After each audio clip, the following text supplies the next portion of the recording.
పవన్ కళ్యాణ్ పెట్టిన ఒక కామెంట్ చూస్తే పవన్ కళ్యాణ్కు మహిళల పట్ల ఎంత బాధ్యత ఉందో, మహిళలను ఈయన ఏ విధంగా గౌరవిస్తాడో ఖచ్చితంగా రాష్ట్ర ప్రజలందరికీ మన వీడియో ద్వారా తెలియాలి అని ఈ వీడియోను సోషల్ మీడియాలో వైరల్ అవుతున్న వీడియోను మీకు చూపించడం జరుగుతున్నది.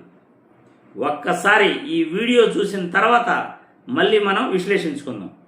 పవన్ కళ్యాణ్ గారు స్వయంగా నన్ను హోటల్లో మెచ్చుకున్నారు. పవన్ కళ్యాణ్ గారు ఏంటి ఈ వ్యాఖ్యలు అభ్యంతరకరం, హోంమంత్రి గారి మీద చేసిన వ్యాఖ్యలు ప్రతి మాటను పౌర సమాజం గమనిస్తుంది అని అంటూ చెప్తూ ఉన్నారు. సరే, మంచిదే. నేను పవన్ కళ్యాణ్ గారిని అప్పుడే అడుగుతూ ఉన్నాను, మరి బండారు సత్యనారాయణ మూర్తి గారు అంత దారుణంగా రోజా గారి కోసం మాట్లాడినప్పుడు నేను అడుగుతున్న రోజా, నీ బతుకు ఎవరికి తెలదో? బ్లూ ఫిల్మ్ యాక్ట్ చేసిందా? నువ్వు ఎంతమందితో నువ్వు కాపురాలు చేసావు?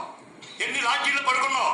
మళ్ళీ ఆ రోజు అంటూ బండారు సత్యనారాయణ మూర్తి గారు నెక్స్ట్ ఇప్పుడు పవన్ కళ్యాణ్ గారిని కలిసినప్పుడు అభినందించారంటే పవన్ కళ్యాణ్ గారు. ఇది ఈ రోజా ఎపిసోడ్ అయిన తర్వాత ధైర్యంగా ఉండమన్నారు ఆయన నన్ను, పవన్ కళ్యాణ్ గారే అందరి సమక్షంలో ఆయన నన్ను మెచ్చుకొని అభినందించి కౌగులించుకున్నారు. మరి పవన్ కళ్యాణ్ గారు ఇంత దారుణమా? అతను ఒక మహిళ, మీ తోటి కళాకారిణి, ఆవిడ గురించి అంత అసహ్యంగా బండారు సత్యనారాయణ మూర్తి గారు మాట్లాడితే మీరు మెచ్చుకోవడం ఏంటి? మరి ఏ మొహం పెట్టుకుని ట్వీట్ చేస్తూ ఉన్నారు? అలాగే రోజా గారిని డైమండ్ రాణి అని ఎంత అసభ్యంగా మాట్లాడారు. డైమండ్ రాణి ఆ రోజా కూడా మాట్లాడచ్చు. మరి సభ్యత సంస్కారం మీరు నేర్చుకోవాల్సిన అవసరం లేదా పవన్ కళ్యాణ్ గారు? నేను అడుగుతూ ఉన్నాను. మరి నేను ఒకటే అడుగుతున్నాను, సభ్యత సంస్కారం గురించి కూడా మీరు మాట్లాడుతున్నారు. మరి మీ తల్లిని తిట్టిన టీడీపీ వాళ్ళకి సభ్యత సంస్కారం నేర్పించరా? చూశారుగా, పవన్ కళ్యాణ్ గారు హోంమంత్రి అనిత గారికి అవమానం జరిగిందని ఈరోజు పెట్టిన ట్వీట్ కలకలం లేపుతుంది. ఆయన పెట్టిన ట్వీట్ చూసి గతంలో బండారు సత్యనారాయణ మాజీ మంత్రి రోజాపై చేసిన వ్యాఖ్యలు సభ్య సమాజం ఎవరూ హర్షించదగింది కాదు. సభ్య సమాజం తల దించుకునేలా బండారు సత్యనారాయణ గారు మాట్లాడారు. ఆయన గారు అనడం కూడా నాకు ఇష్టం లేదు. ఎందుకంటే ఒక మహిళపై అటువంటి మాట్లాడిన వ్యక్తిని ఖచ్చితంగా ప్రజల సమక్షంలో అతన్ని శిక్షించాలని కోరుకునే వ్యక్తిని నేను. న్యాయస్థానాలు ఇటువంటి వ్యక్తులను బయట తిరగనివ్వకూడదు.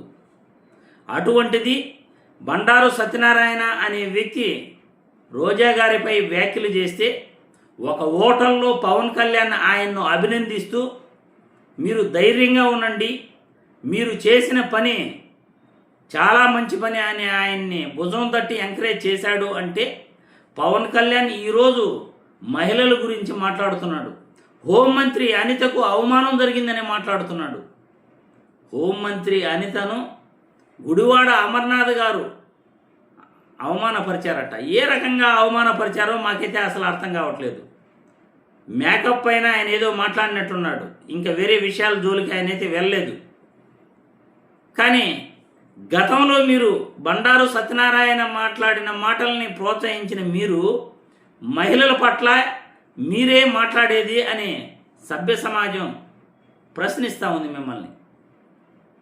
ఎందుకంటే మహిళలంటే మీకు ఎంత గౌరవమో రోజా గారిని మీరు మిమిక్రీ చేస్తూ ఆమెని విమర్శించినప్పుడు ఓహో, పవన్ కళ్యాణ్కు మహిళలంటే ఈ విధంగా గౌరవం ఉందా అని ఆ రోజే డిసైడ్ అయ్యారు.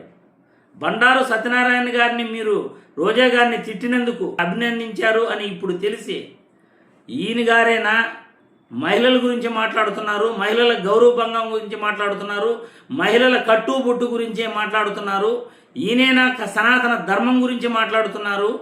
ఇటువంటి వ్యక్తి ఒక మహిళకు అన్యాయం జరిగితే, ఒక మాజీ మంత్రి రోజా గారికి అన్యాయం జరిగితే బండారు సత్యనారాయణ అనే వ్యక్తి అంత దారుణమైన మాట్లాడితే అది తప్పు అని చెప్పవలసింది పోయి, మహిళ ఎవరైనా మహిళే ఇలా మాట్లాడకూడదు అని చెప్పవలసింది పోయి అభినందించిన వ్యక్తి ఈయన కట్టుబొట్టు గురించి, మహిళల గురించి, హోంమంత్రి అనిత గారికి జరిగిన అవమానం గురించి ఈయన మాట్లాడేది అని సోషల్ మీడియాలో వైరల్ అవుతున్న వీడియో మీరందరూ చూశారు.